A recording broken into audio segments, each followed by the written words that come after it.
ओए गल सुन चेयरमैन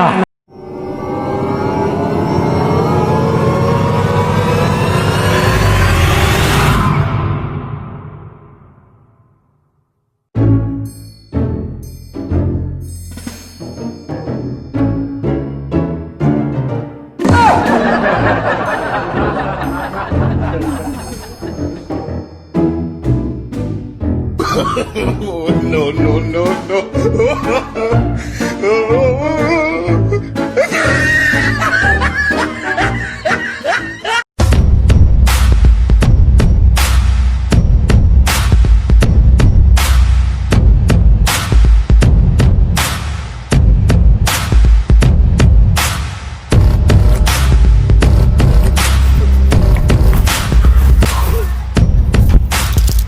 ओए गल सुन चेयरमैन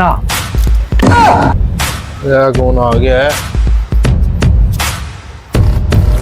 ओए चेयरमैन एक ठंडी स्टिंग पिया ते नाल लेज दे मेनू एडा औखा का तो बोलता पिया पहले पैसे तो दे मेरे। ओए चेयरमैन अज तेरा सारा खाता भी क्लियर करांगा नाल तेनू टिप भी दे के जावांगा। हैं?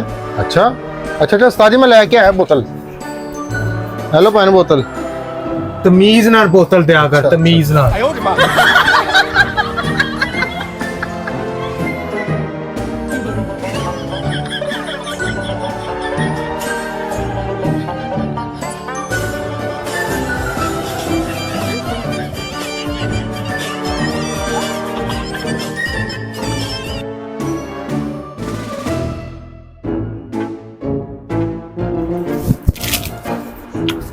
हला चेयरमैन फड़ पैसे 700 पिछला कट लै ते बाकी होन दे कट के टिप रख नहीं बकाया जा की याद करेगा।